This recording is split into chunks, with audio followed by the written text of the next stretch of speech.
Sir ఇప్పుడు చూసుకుంటే మరి ఇంకో విషయం ఏంటంటే, మన 'జానీ మాస్టర్' గారు ఎవరైతే ఉన్నారో తనకి నేషనల్ అవార్డ్ అనేది క్యాన్సిల్ అయింది. అలాగే ఇప్పుడు ఈ బెయిల్ కూడా క్యాన్సిల్ అవ్వాలి అని చెప్పేసి అంటున్నారు. దీనికి మీరేం చెప్తారు?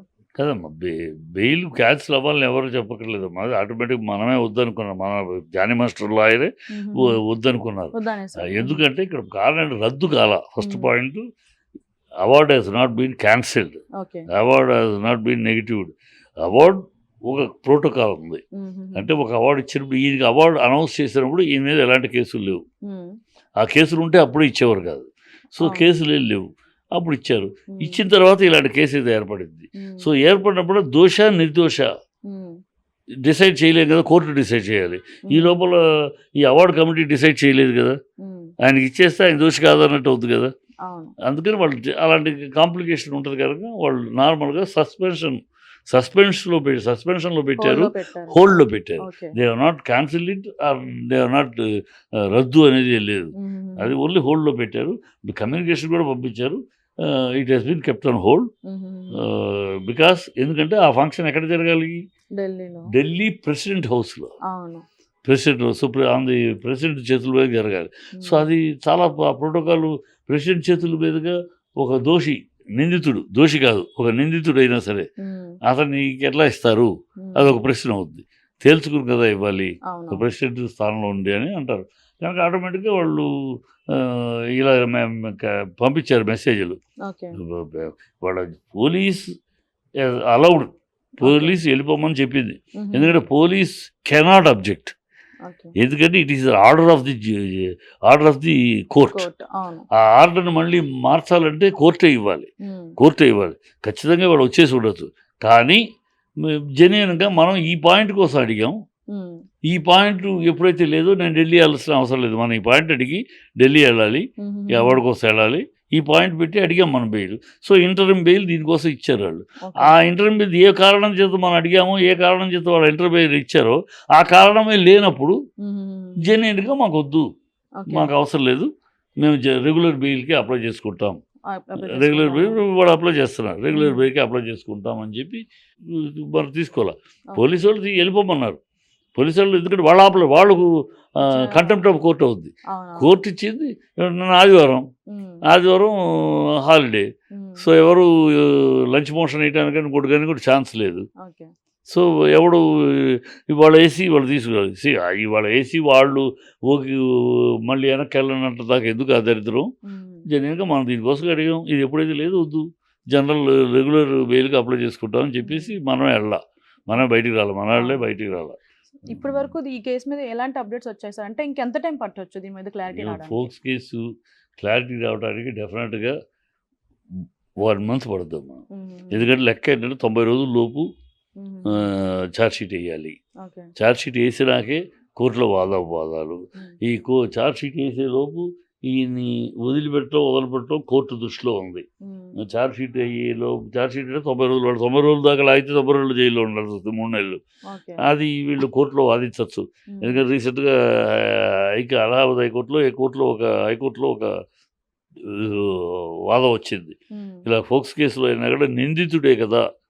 ఆరోపణలే కదా! హుహుహు. అతను విక్టిమ్ కాదు కదా! ఓకే. సారీ అతను దోషి కాదు కదా! హ్మ్. అలాంటప్పుడు అతను 90 రోజులు, 120 రోజులు ఎందుకు పెట్టాలి? హ్మ్. మీరు ఇన్వెస్టిగేషన్ చేయటం వరకు మా దో సాక్ష్యాలను మారుస్తారేమో అని అనుమానం కొద్దీ 30 రోజులు. హ్మ్. 15 2 వారాలు లేకపోతే 4 వారాలు. అంతేకాని 90 రోజులు మీరు ఛార్జ్ షీట్ ఫైల్ చేసేదాకా పెట్టడం అనేది కరెక్ట్ కాదు అని హ్మ్. వాదించారు. ఆ! ఆ గతంలో వేరే కేసులో. అయితే హుహుహు. కోర్టు అప్‌హెల్డ్ చేసింది. ఓకే. యెస్, ఈ ఈవెన్ ఫోర్స్ కేసులో హి హాస్ గాట్ రైట్. హ్మ్. హక్కుంది. బెయిల్ పొందే హక్కు అతనికుంది. అది కాలరాయటానికి వీల్లేదు. సో, మీరు ఇన్వెస్టిగేషన్ పేరు మీద నెలలు లాగకూడదు. హ్మ్. మీరు investigation conclude it within 30 days. 30 రోజుల్లో కంక్లూడ్ చేయండి. హ్మ్. ఆ తర్వాత ఛార్జ్ షీట్ ఏసుకుంటే కండిషన్ బెయిల్ ఇవ్వండి అంతే. ఓకే. కండిషన్ మీరు వేరే ఊరు దాటి వెళ్ళకూడదు. వేరే దేశానికి వెళ్ళకూడదు. పాస్‌పోర్ట్ తీసుకోండి. అవి పెట్టి హ్మ్. ఇవ్వండి తప్పితే you cannot hold him in jail okay. అనేది తీర్పిచ్చింది. అంటే సో, ఇప్పటి వరకు ఏమైనా ఆధారాలు సేకరించారంటారా? ఎవరు?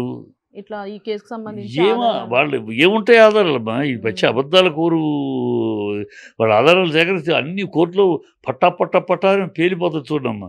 ఎందుకంటే 18లో ఈ అమ్మాయి జోడీ డి జోడీలో యాక్ట్ చేసింది. అవును. డి జోడీలో రూల్ ఏంటి, మైనర్లు చేయడానికి లేదు, 18 ఏళ్ళు నిండాలి, 18 ఏళ్ళు నిండితేనే చెయ్యాలి. అవునవును. అది ఛానల్ యొక్క రూల్ కాదు. ఛానల్ యొక్క రూల్ అయితే ఏదో మ్యానిపులేట్ చేస్తారు. ఛానల్ యొక్క రూల్, గవర్నమెంట్ రూల్ ఇది. అవునవును. ఇలాంటి జోడీ ప్రోగ్రామ్, డాన్స్ ప్రోగ్రాంలు ఏదైతే మైనర్లతో చేయకూడదు, పిల్లలతో చేయాలి. చిల్డ్రన్ ప్రోగ్రామ్ని వేరే పెట్టండి, అంతేగాని ఈ జోడీ ప్రోగ్రామ్ అమ్మాయి అబ్బాయి కలిసి డ్యాన్స్ చేసే ప్రోగ్రామ్ పెట్టకూడదు. దేశం యొక్క ప్రభుత్వం యొక్క చట్టం, గవర్నమెంట్ చట్టం అది. సో దాన్ని ఉల్లంఘించలేరు వాళ్ళు. ఉల్లంఘిస్తే వాళ్ళు ఛానల్ ఇప్పటికి మూసుకుపోయి ఉండేది. సో వాళ్ళు 18 ఏళ్ళు అంటే వాళ్ళకి 18 ఏళ్ళు నిండినట్టు ఈ అమ్మాయి అఫిడవిట్ చేసింది, సంతకం పెట్టి జాయిన్ అయింది. ఇప్పుడు 16 ఏళ్ళు అంటుంది. అంటే 2018లో నువ్వు డి జోడీ చేసినప్పుడు 18 ఏళ్ళు అయితే 2019లో 20 ఏళ్ళు అవుతాయా 16 ఏళ్ళు అవుతాయా? అవును. 20 ఏళ్ళు కదా అవ్వాలి. సో సరే 19 ఏళ్ళు అవ్వాలి కదా, 19కి 16 ఎట్లా అవుద్ది? సో ఇవన్నీ ఇన్వెస్టిగేషన్లో వాళ్ళు సాక్ష్యాలు తీసుకురావాలి. ఇప్పుడు అమ్మాయి ఇక్కడ ఇచ్చిన బర్త్ సర్టిఫికేట్ కరెక్టా, అక్కడ ఇచ్చింది కరెక్టా, ఎక్కడ తప్పు చేసింది, ఎక్కడ ఫ్రాడ్ చేసింది. సో ఎక్కడ చేసినా ఎక్కడో చోట ఫ్రాడ్ చేసింది. So this girl is a fraudulent అమ్మాయి. తర్వాత అమ్మాయి నాకు దేవుడు, నాకు జీవితం ఇచ్చాడు, అది ఇచ్చాడు, ఇది ఇచ్చాడు, భోషానం ఇచ్చాడు అని 6 క్యాసెట్లు ఉన్నాయి ఆ అమ్మాయి మాట్లాడిన మాటలు. ఆయన నాకు దేవుళ్ళు అంటాడు, దేవుళ్ళు అంటాడు. ఆ దేవుళ్ళు అంటాడని 2023 దాకా మాట్లాడి 2024లో ఆయన నేను రేప్ చేసినాడు ఎట్లా అవుతాడు? 19లో రేప్ చేశాడంటున్నావు, 24 దాకా ఆయనతో ఎందుకు కలిసి పనిచేసావు? అన్ని సాక్ష్యాలు ఉన్నాయి కదా. నువ్వు ఆయనతో టెస్టెడ్గా పనిచేయటం సాక్ష్యాలు ఉన్నాయి.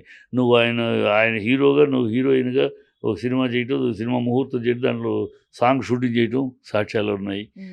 ఎవరైనా ఈ భారతదేశంలో ఈ గడ్డ మీద పుట్టిన వాళ్ళు ఏ ఆడపిల్ల తను రేప్ చేసిన వాడితోటి ప్రయాణం చేస్తా? రేప్ చేసిన వాడు పక్కకు వచ్చిన నుంచి చెప్పు తీసుకోకూడదు, లేదా కాండి జుమ్ము వస్తుంది, అంతే కదా. లేదు కోర్టుకు వెళ్ళి వాడినే పెళ్లి చేసుకోవాలి, పోరాడదు. నా శీలాన్ని దోచుకున్నాడు, వాడే నా తాళి కట్టాలని పోరాడు. అలా ఉంటుంది తప్పితే ఏమీ లేకుండా పక్కన తిరుగుతూ ఉంటుందా? ఏడ తిరగదు. అది మరి ఏడాది ఎలా తిరిగింది, ఈ అమ్మాయి ఎలా తిరిగింది, ఏమి క్యారెక్టర్ అది? సో అవన్నీ బయటకు వస్తాయి, ఒక్కొక్కటి ఆధారాలు అన్నీ వస్తాయి. ఇతను రేప్ చేశాడు, ఏం ఆధారం ఉంది? షూటింగ్ స్పాట్లో చేశాడు, ఏం ఆధారం ఉంది? షూటింగ్ స్పాట్లో ఒక అబ్బాయి ఒక అమ్మాయిని ఏనాటికి రేప్ చేయలేడు. ఇంకో తోడు ఉంటే తప్పితే, ఇద్దరు కలిపితే తప్పితే ఒక అమ్మాయిని ఎప్పుడు ఒక అబ్బాయి ఏనాటికి రేప్ చేయలేడు. అది అనేకంగా సైంటిఫిక్గా ప్రూవ్ అయింది. ఎప్పుడు చేయగలడు ఒక అబ్బాయి ఒక అమ్మాయిని? కేవలం ఆ అమ్మాయి అనారోగ్యము, కదలలేని స్థితితో, అలాంటి పరిస్థితులు ఉంటే చేయగలడు. అలాంటి పరిస్థితుల్లో అమ్మాయిని ఎవడన్నా రేప్ చేస్తాడా? కాదుగా. సో హెల్తీగా ఉంది, హెల్తీగా ఉన్న అమ్మాయిని చెప్తుంది. అప్పుడు హెల్తీగా ఉన్న అమ్మాయి అయితే ఒకటి రేపు చేయలేడు. అంటే వాడు నీ జాకెట్ చెప్తా ఉంటే లాగుతుంటే మరి మూసుకున్నావు నోరు. ఏ ఆడపిల్ల న్యాచురల్గా అరుస్తుంది కదా, అప్పుడు ఎందుకు బయట రాలా? సరే అక్కడ నేను అరిచాను కానీ ఎవరికి వినపడలేదు, వ్యాన్లో ఉన్నాను అంటావా? ఆ మాట కూడా అర్థం లేదు. ఎందుకంటే వ్యాన్లు 120 మంది యూనిట్ ఉంటారు. ఆ వ్యాన్ కూడా షూటింగ్ స్పాట్ నుంచి వాకబుల్ డిస్టెన్స్లో ఉంటుంది తప్పితే ఎక్కడో ఊరవతలు పెట్టరు. సరే అది కూడా ఒప్పుకుందాం వినపడలేదు అని. బయటకు వచ్చావు కదా, బయటకు వచ్చినప్పుడు చెప్పొచ్చు కదా, 150 మంది యూనిట్ ఉన్నారు చెప్పొచ్చు కదా. నాకు అదే నువ్వు ఏడుస్తారా తెలిసిపోద్ది కదా. బయటికి దిగేటప్పుడు కలప నీళ్ళతోటి ఏడపిల్ల దుఃఖంతో కదా వస్తుంది, నవ్వుకుంటూ రాదు కదా. వ్యాన్ నుంచి ఒకటి రేపు చేస్తే నవ్వుకుంటూ దిగుద్దా? ఏడుకుంటూ వస్తారు. నువ్వు అలాంటి దృశ్యాలు లేవే, నువ్వు ఏడుస్తున్నట్టుంటే ఎవరన్నా ఏంటమ్మా ఏంటని అడుగుతారు కదా. అలాంటివి ఏమి లేవే. నువ్వు వచ్చేసావు, దిగేసావు, తర్వాత ఇప్పుడు ఏమంటే భయపడింది. ఎందుకు భయపడతావు? అతనేమో డాన్స్ మాస్టర్ జానీ, ఇవాళ dance master Jani union president national award ఇవాళ 2019లో ఆయన ఏమిటి మామూలు డాన్స్ మాస్టర్. 25 మంది డాన్స్ మాస్టర్లో ఒకడు. ఆయన ఇంత పవర్ఫుల్, ఇంత కాదు. ఆ రోజు ఇప్పుడు అప్కమింగ్, అప్పుడే వస్తున్నాడు ఆయన. ఇప్పుడు నెంబర్ 1 అయ్యాడు. అప్పుడు ఆయనకి భయపడాల్సిన అవసరం ఉంది. సరే ఇంకా నా పేరు బయటకు వస్తుందేమో అని. అది తప్పు. 2018లోనే ఫిల్మ్ ఛాంబర్లో police department, medical department, legal department, మహిళా సంఘాలు, గవర్నమెంట్ వాళ్ళు, సినిమా వాళ్ళు అందరినీ కలిపి ఒక 20 మందితో కమిటీ వేసాం 2018లో. ఈ కమిటీ 2010 కమిటీ వేసి ఏమి చెప్పాం అందరికీ, ఛాంబరు హామీ ఇచ్చింది ఏమని, మీకు ఇలాంటిది ఏదైనా లైంగిక వేధింపులు ఏదైనా మగ ఆడ ఎవరికైనా జరిగితే మీరు మీ ఈ కంప్లైంట్ని సీల్డ్ కవర్లో వేసి ఈ బాక్సులో వేయండి. ఇక్కడ మీ పేరు కానీ ఊరు కానీ బయటికి రానివ్వకుండా చూసుకునే బాధ్యత మాది. మీ పేరు వేయక్కర్లేదు, మీ సీల్డ్ కవర్ వేయండి, మేము చూసుకుంటాం. మీ పేరు బయటికి రాదు, ఎప్పటికీ బయటికి రాదు. మేము దానికి కావాల్సిన కార్యక్రమాన్ని చూసుకుంటాం, శిక్షిస్తామని హామీ ఇచ్చింది ఛాంబర్. ఛాంబర్ అంటే ఎవరు?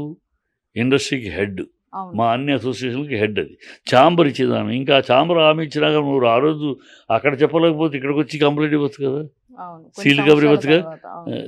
18లోనే పెట్టింది, నువ్వు 19 కదా, శుభ్రంగా సీల్డ్ కవర్లో వేయచ్చు కదా, వేయలే. So all this confiscated, created, built-up drama అవన్నీ పటాపంచలు అయిపోతే కోర్టులో ఎప్పటికీ నిమిషం పట్టపట్ట తేలిపోతాయి. ఎక్కడ ఒక్కటి ఆధారం లేదు. ఎవరో అమ్మాయిని వెనకాల నుండి తోస్తున్నారు, వెనకాల అమ్మాయి నుండి నెట్టుతున్నారు.